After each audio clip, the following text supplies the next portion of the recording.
You need to show your human side now more than ever because that's the only unique thing you have left. On this episode, we're talking personal brand. This is Don't Say Content, created in partnership with Share Your Genius. In a sea of a million marketing shows, we strive to be original, but I'm not digging through all of those to find out for sure. I'm Katie, your producer, and these are your hosts, Devin Bramhall. I wish more people were talking about the rise of niche communities and how to work that into your marketing strategy to be ahead of everyone else and stop thinking about the funnel and the stages and all of that. And Margaret Kelsey. There is an overall decline in corporate brands, especially in social channels. And I think that's fine because people want to follow people. In this episode, we're exploring personal brand, how people use it, and how the growing importance of it in B2B brands will change everything from strategy to team structure. Let's dive in. I've got some headlines here to prime us for today. So a fun stat coming out of 2022 was that time spent on social apps grew by 17%. In 2022? Yeah, from 2021 to 2022, it grew by 17%. I bet it's TikTok. It's fucking TikTok, y'all. The last couple of years were so bonkers. I mean, think about I don't know if you saw this at Animalz, Devin, but like the blog page view content consumption volume that happened in like 2020 and 2021. We were like always trying to chase those highs. Like if you looked at year-over-year numbers, it was just always so sad. You'd be like, yeah, when they were locked in their homes and they would read my business blog. People had nothing else to do. They were like going deep on like business blogs. I'm actually really happy that we got out of that. I'm happy that less people are reading. Though one thing I will say about that statistic, it is logical to me that social media would see an ever-growing increase in whatever you call it. What was it? Engagement, consumption, whatever, like time spent.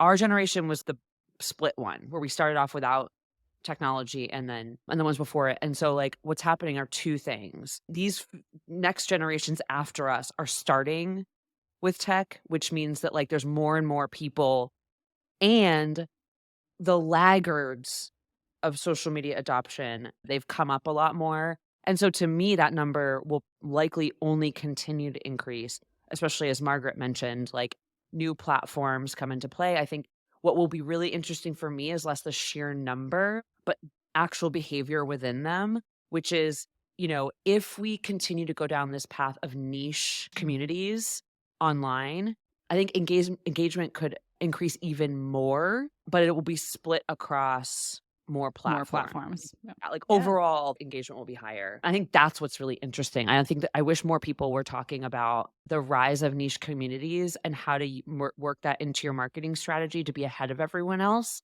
and stop thinking about the funnel and the stages and all of that and go into like messy community building among smaller groups of people across many platforms, like completely taking automation out of it, which I'm sorry, Buffer. I'm sorry, Hootsuite. I'm sorry to all of you, but like, I think that's the only way for brands to make B2B brands specifically to make it anymore, because there's no engagement with B2B brands on social media anymore, or very little, unless you pay for it.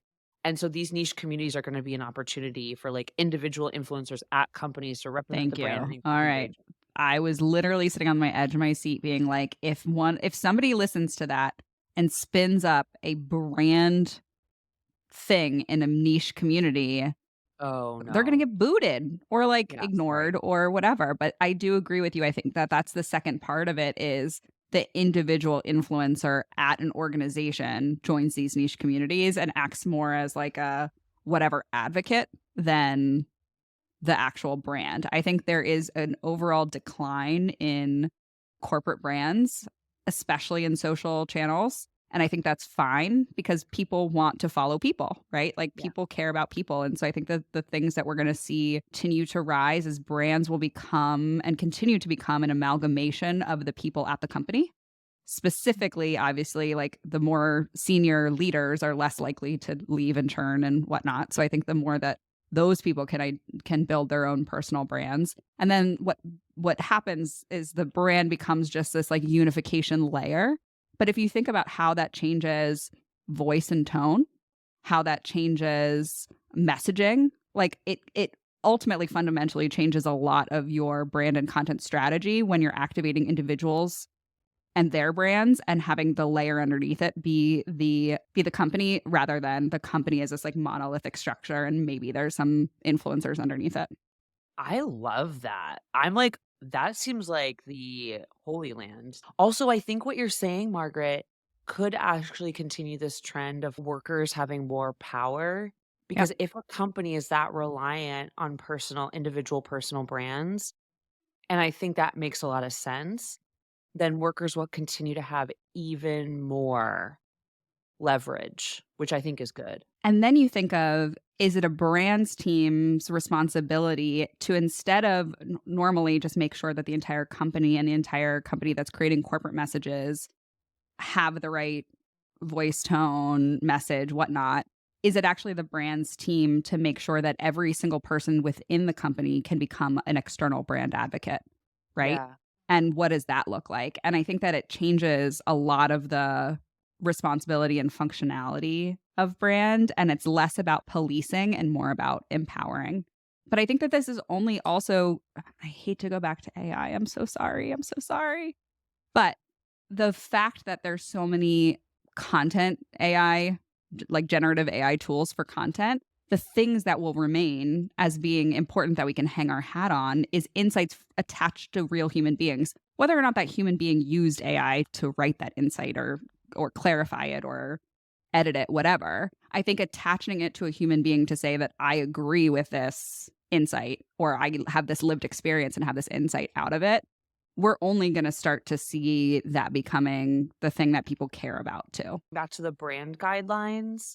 The new brand guidelines is communicating the vision and making sure people really understand the vision, so that when the brand team goes out and looks for those representatives within the company, they're able to use that as criteria for finding, because like you said, it's not so much about mandating how they speak. You don't want them. You want them to speak all differently. So the thing that unifies them within the brand is our values. And Exactly. So that's what I was going to say, is that values, cultural values and brand values need to be one-to-one.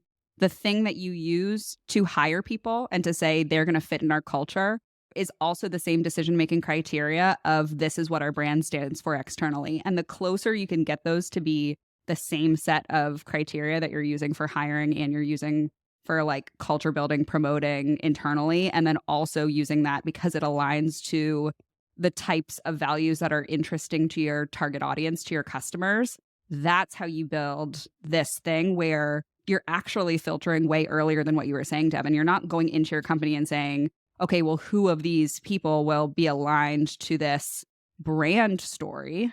It's, we've only hired people that care about our brand values because we use that in that decision-making criteria. So anybody that works at this company, if we've done our job correctly, can be an advocate for our brand externally.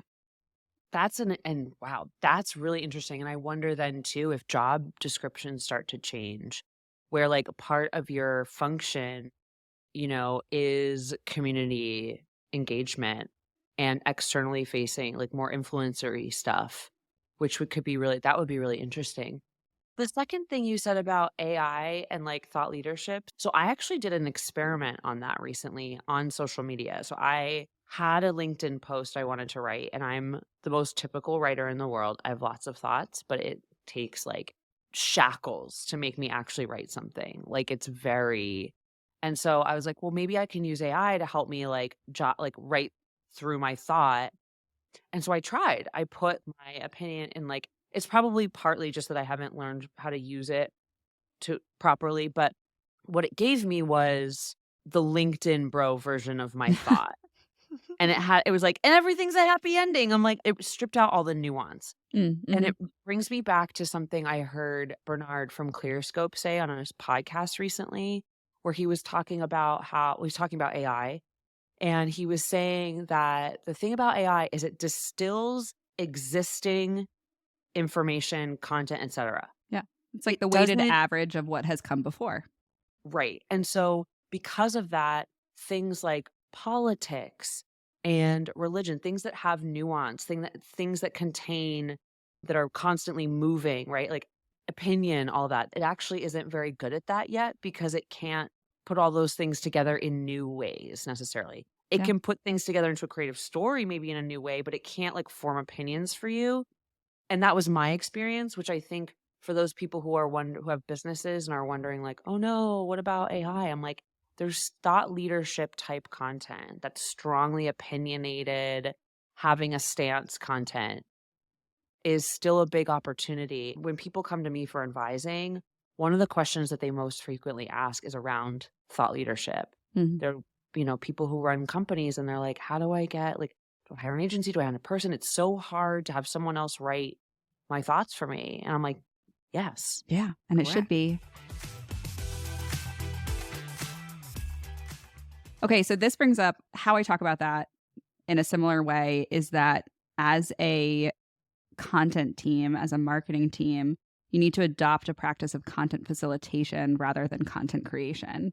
And so the thought here, especially for executives and their own personal brands, and this goes back to like the changing role of even a brand team or a content team, is that what we need less of is like a content marketer who's been out of school for 3 years to try to write anything for anyone in a B2B context. They just don't know it. And what's going to happen is now they're going to start using AI tools and really not know it. What you need to do is to teach them the skill set of asking really interesting questions, interviewing people, asking the questions, and then figuring out how to facilitate a process that is easy as possible for the person that you're asking to facilitate these ideas from. And then working behind the scenes to make sure it is as exceptional as possible, that it has business value in terms of like the CTAs attached to it and where the channels that you're going to use it in. And then to make sure that's as easy as possible for that person to review it, to say, yes, go forth with that thing, and then to get that thing live. And it's a different skill set. It's not like, please write about what is changing in this industry that you're not a part of, that you can never possibly know what's at the forefront of this industry because you're not doing that. What I need you to be is a content marketer, which means a content facilitator. And it's a total switch, but it's like the only possible way to actually create anything of value. The question asking thing, though, that's a really hard skill to learn. And I just want to double click on that because I really agree with you. And I also see how hard that is to achieve for someone who's 3 years I out have of school. 3 to start off with. 3 in my back pocket for you. 3 great questions. The 3 questions that if you are trying to facilitate content from anyone that knows more about something in an industry than you know, you ask them 3 things. You ask them, what did you recently learn about that you wish you had learned about 6 months ago, a year ago? What's something that you just found out about that you're like, wow, that really unlocked something in my life, in my business life, in my whatever life? Second question you can ask is, what's something that everyone's talking about that you believe the exact opposite? It's another great one to just pull out. And then what's changing in the industry that you think is either really good or really bad, right? Like, what do you see happening that's either a positive change or a negative change? The answers you get from that, if you're asking the right person, you're going to create content that's at the forefront of what's happening in that industry because it's going to be all about what's changing, what's happening right now. They're good back pocket questions. You can apply them to anything and you'll get answers that are pretty good. Recently worked with a company where I was interviewing the founders who are like, they've been around the block. Really thought about the questions I was going to ask them because I was like, I need you to trust me enough to give me good answers. And so I have to ask you questions that are going to knock your socks off. Yeah. And I have to do it from the get-go. And so the tact I took was I challenged their fundamental assumptions. That was like, I took a contrarian's point and I said, we got on the call and in my side. But you should have seen their faces. So the question I start off with was, I think it was, why do you think your product is uniquely poised to solve this problem? Why? Yeah. And it's just like, they don't expect that. They expect, and I think when you can surprise people, that's when you can start, that's another way to get really interesting answers where you're just like, they're like, oh, like even argue with them a little bit. The thing you can get out of people when you're like productively arguing is like, and see so much into your like personality strategy right now based on this conversation. It's really illuminating. I'm like thinking back to how many times you've productively argued with me to get out details of myself and my life. You want to know what's I leave the conversation, I'm like, how did I tell her that? You wanna know the craziest thing? This is, like, makes no sense. This is, like, an equation that doesn't add up to X. I hate confrontation. That's I really, really dislike it. Like, it makes me really uncomfortable. Not yeah. like, again, productive, confident, fine, but, like, Yeah. when people are actually angry with me, it, like, deeply upsets me. It is Yeah. and I can't help myself. I see myself doing it. I'll text Suni all the time, like, when because we worked on this project together, and I was like, he used to be my boss, I still call him boss, and I was like, "I'm sorry for everything I'm about to say." And I was just like, "I think we should do blah, blah, blah, blah, blah, and I don't even like, I think this is the wrong way," and he's just like, I'm like, "I'm sorry. I You're can't like, not I'm say sorry it." that I have to do this, but I have to do it. Let's pause here. Next up is a marketing nightmare story. I was at a marketing agency and I did all of our own marketing. And one year when Pantone dropped the new color of the year, we were super pumped about it. We loved it. We thought it even matched our brand. So we incorporated it like for fun for a social campaign and just like some random content into our branding and logos, icons, all the things. Well, lo and behold, as I was creating these Instagram stories, our icon was, wait for it, the letter K. And so without thinking, I stacked 3 Ks vertically on top of each other and posted that to an Instagram story. And within 2 minutes, people were in our DMs wondering what kind of hate group we belonged to. So needless to say, I broke like our agency's #1 cardinal rule about marketing. And we'll never live that one down. It was horrifying, and I think I have triple checked every social post I've ever made since then. And now you know why we disguise their voices. Have a marketing nightmare story to share anonymously on the pod? There's a link to record one in the show notes. Now back to Devin and Margaret.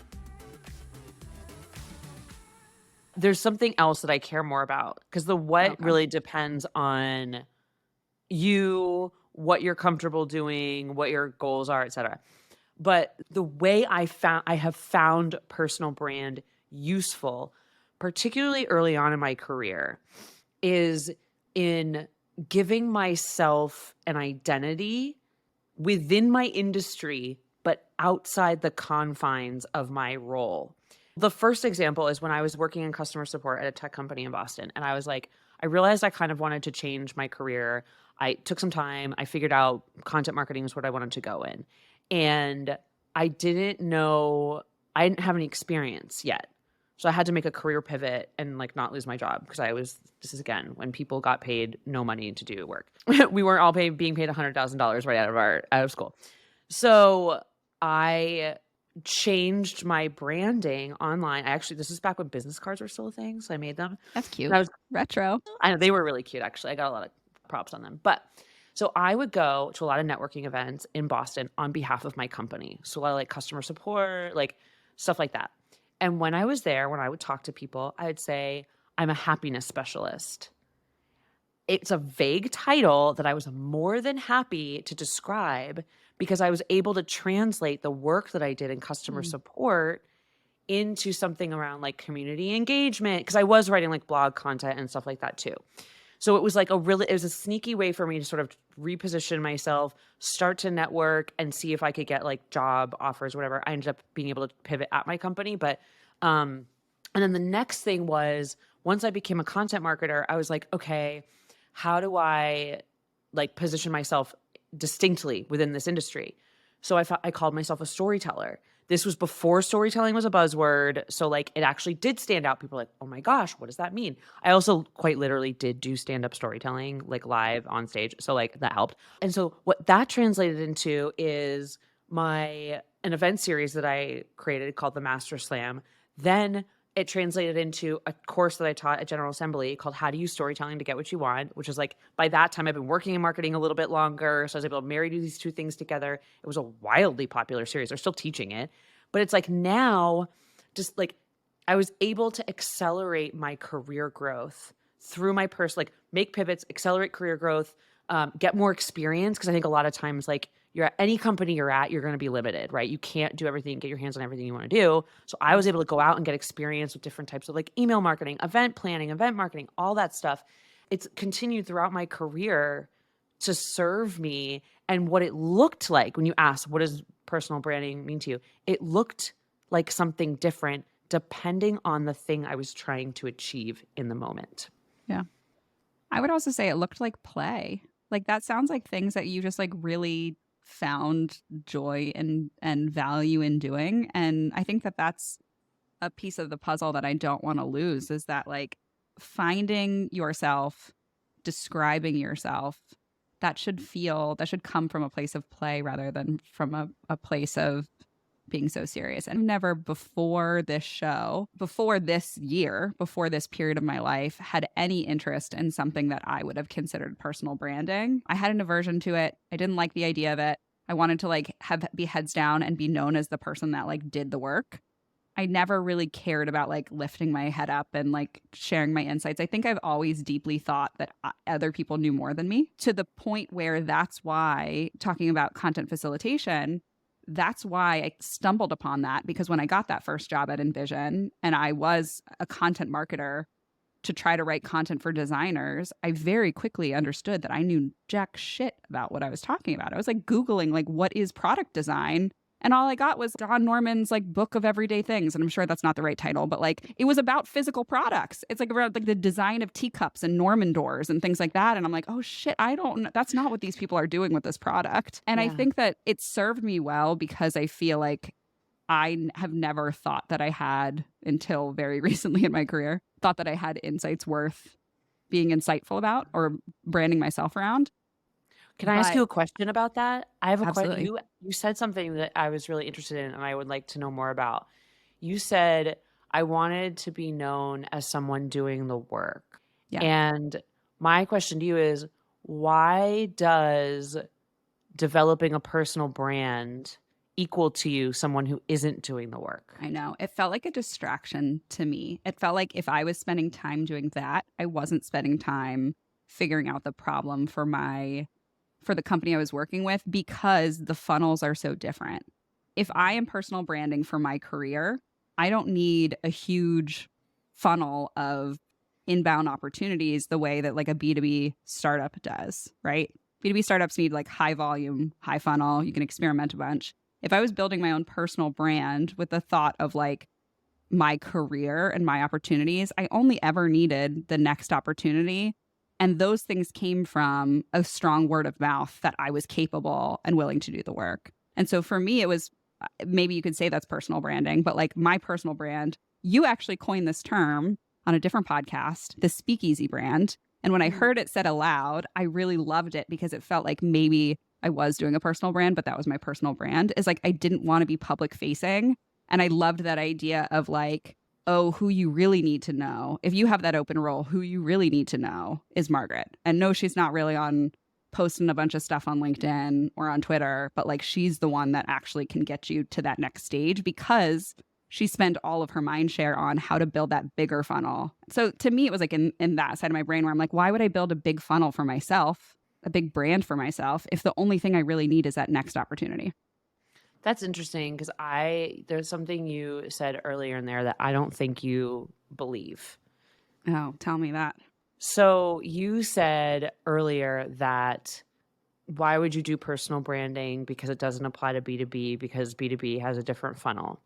But I know you, and I know you think playbooks are garbage. Yeah. And the Margaret that I know believes that executing an adjacent type of marketing will logically inform the marketing you're doing elsewhere, and that companies need you to be practicing elsewhere so that you can continue iterating on how marketing goes, because playbooks, whatever playbook du jour is working, is eventually going to not work, because so many people are going to be activating it, which means that you as a marketer, your job isn't to follow instructions. Yeah. Yes.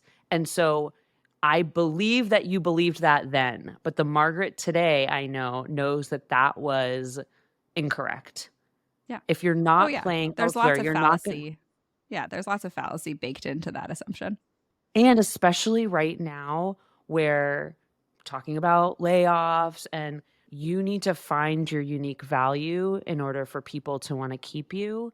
And that's the thing that's going to do it. Is like what made you and I effective over the years is we didn't always follow the rules. Yeah. Right. Like I was just like, I came in and I was like, I don't know what the fuck is going on. Honestly, like, I don't know There anything. were no rules. There was no established, like, digital marketing of software that was accessible via the internet, like PLG as it began. There was no playbook for that yet. There is some privilege because we didn't have the playbook of like, I'm oh, God, terrible you at guys. following the rules. I don't know how Yeah. to do it. I think we benefited from not having it. I think my entire career benefited from not having it.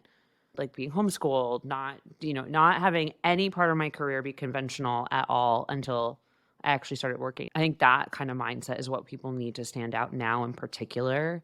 And, I think we see it more too. Like you see like CEOs of these like huge software companies. If you look at their Twitter bio, it's like, they're like, I'm a dad, or I'm a I love origami. Like I'm a plant, Yeah. it's like they're Part-time putting woodworker.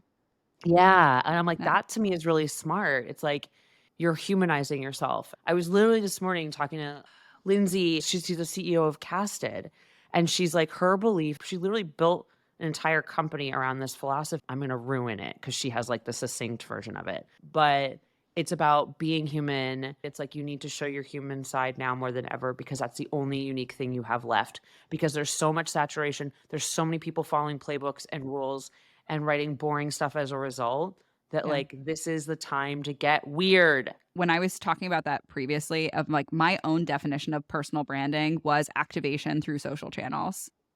And I think like a more holistic definition of that is, do you understand who you are? Do you understand what you care about, what you're moving towards? Like your story of like connecting this like red thread of the career that you haven't even done yet, but like the thing that you want to go do based on your interests and your skill sets and how those things connect. That is fantastic personal branding.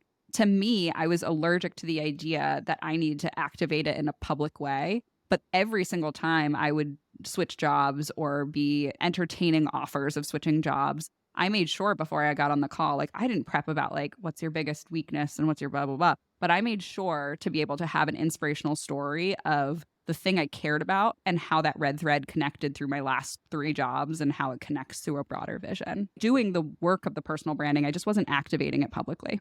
Yeah. Well, that's a great point though that you made about you thought personal branding meant social channels. Yeah. Personal branding is networking events. Personal branding is, press mentions. It's being a guest on podcasts. It's talks. Like there's so many different ways, large and small, that you can build your personal brand. I did it through a bunch of different ways. I taught a General Assembly class. Like those classes they're small. They're only like 20 people per class, but I started teaching it regularly and it turned into a thing. And now I'm the person who built that course that they teach without me now. That's based on your comfort level. There are so many different ways to build your personal, a lot of developers, Yeah. right? Like, and so much of what you're saying makes me feel really exhausted because I'm not that type of person that like after hours wants to go put together a course or like go network. Like really, like I want to network. Like I just don't want to do it, And so to me, it's like, those are the important pieces too. And you don't need to like create a personal brand because you see somebody else with a personal brand and you're going to activate yours in that exact same way. Part of it is, what channels do you feel comfortable with? What kind of content? I always put poor Blake from Openview under the bus because he, for the longest time, was trying to write written content. And it would take him a long time because he's a polisher in the written form. He like wants every word to be perfect. And then once it's live, he doesn't really want anyone going back in there and messing with it because he spent so much time really making sure that the words were perfect. And once we got him at Openview into podcast content and video content, he's so much more prolific, right? He like has weekly, daily PLG 1, 2, 3 shows now where he's just like riffing out in the world. And it was part of that was like finding that content fit where you can feel comfortable being prolific or channel fit or whatever you want to say. Like maybe some people are really prolific going to networking events because that's something that inspires them. So if you can think of it as like marketing content types, channel types, and making sure that it aligns both to what you want out of your career, but also that it feels authentic for yourself. I think this type of personal branding can show up in lots of different ways. That all resonates with me a lot. And you're a big yes-ander today. I know. Oh, because you're saying you're speaking to my soul. You always not do fully. that, Margaret. You always But not fully. yeah, but with an asterisk, Can I always, come in? because I'm a thorn. So you said something earlier that contained an assumption. So Mm. you said, I hate networking events. Like networking makes me want to throw up or whatever. You didn't Yeah. say throw up. That's something I would say. But But kind of does. but what like networking, and this is a problem that I see with a lot of people, is that they make an assumption about what a thing is based Yep. on what they've seen most prominently. So Yep. networking doesn't necessarily mean you are going to a networking event. I know. It could be those really awesome dinners. It's the marketing all-stars group I'm a part of. It's like a supportive one-to-one Tell me group where more groups that I am not a part of. it's the Devin. same one. It's the same one from before. Like I'm in a couple of like WhatsApp groups for different neighborhood dog Mhm. Oh, I walker, thought it was like gonna be dog like for people. marketing superstars. And this sort of leads me to my second thing, which is like, one, don't look at a list of what is already out there. Find like a type of thing you like and see if that exists in the way that you feel comfortable. So like you may love speaking, but you only want to speak in small groups. There's other ways, like there's different ways to give talks, right? So that's number one, is like these assumptions about what is available to you are very, very limiting. And it Yeah. upsets me. And an example of that is I used to go to a lot of networking events, and there were like two categories of them, right? There was like the speaker, like one speaker who goes up and gives a talk, or there's a panel. And I was like, this is boring. I want something different. And so I took the speaker thing with like the storytelling, made a competition, and I called it the Master Slam. And I took this thing where like I had to go out to all these different networking events, took tons of time, right? I brought all of that to me, created a new form that I found interesting, and I created something brand new. So it was more efficient, it was more fun. People loved it. My events always sold out. That's the other thing I would say about personal brand is like you don't have to take what's already there. You can look at a list, but don't assume that the thing on the list is what you've already seen, because there are so many different types of things now. Networking looks a lot different. There's a lot more available to God. people. Yeah. Yeah. Networking And can be a marketing. I completely agree with you there. And I think that like for me now, I do so much better on one-to-one catch-up calls. And I would prefer to do that. I would prefer to have drinks or have coffee or go to dinner or like have a virtual coffee. Like that is how I've realized that I do a really good job of networking and staying top of mind with the kind of connectors in the community that I want to be friends/business friends with. But I would never like to the thought of like going into an empty or like a big room with people that just want to like shove business cards at you. I mean, nobody clearly was having fun there because they all went to your Master Slam. No, everyone loved my Yeah. event, obviously. Like we had to like force them to leave at the end. What I'm saying is, again, you're making an assumption about what a networking event is, I but know. none of the I networking am events, making an assumption. Yeah. like, first of all, nobody has business cards anymore, but like network events where one can network aren't even like that anymore. I know. And so like I went to Marketing Profs, their B2B forum in Boston. My friend Ashley was speaking and she had a ticket and she's like, just come. And I'd like just quit. So she was like, you can go to this and like I can for free and you can stay with me. I was like, you're so nice. She's like, do you need a meal? Yeah. Truly. I was like, you're such a good friend. Like I feel she's been really good at her personal brand. I would love to have talked to her about this because she's been really deliberate about it. Especially on LinkedIn. She's run a lot of experiments that I think are really formative and interesting. But even going to that event, like they have these networking periods and like I had some really like fun, fascinating conversations when I was in a group of my peers, and none of us were trying to sell each other anything. Like not one single conversation contained a pitch. We were all just nerding out. And I think that so I think that's like, there's, and not to like keep talking about networking events, but that's true of everything. My sister the other day, she was asking me for some advice on YouTube, and she doesn't want to build a public YouTube channel because she's like, oh, like I don't want to be one of those influencers. I'm like, so don't. Yeah. So You don't can do it. be a fitness instructor online. You can build your brand using social channels and do it differently and build a following around that. Like uniqueness we need more of it. It bums me out to see that kind of self-limiting where it's like, I don't want to do this because I think it looks like everything else that's already out there. that is the exact opposite of how I approached my career. Like I went from 0 to quite literally 100 from age like 31 when I came back from Bali. My career was delayed in getting started, and it catapulted to CEO in a category that like no business school. And I did it just by doing things the way I imagined them, not necessarily following. Again, another +1 for throwing the playbook out the window. It's boring. And here's Jennifer Hirsch, futurist astrologer, with this week's Soulful Wealth update. It's a really great time to think about what values you're here to express and who needs to connect with them. One of the biggest trends of 2023 is to identify and form tribal groups, all based on your values. Personal brand is a way for people to quickly understand who you are and what you're about and what you can do for them.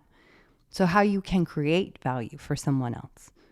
Focusing now is going to create exponential rewards over the coming years, especially as things become more chaotic and quicker, which is a big trend of 2023 called the mycelium network, which is information's just going to flow faster than we've ever seen before.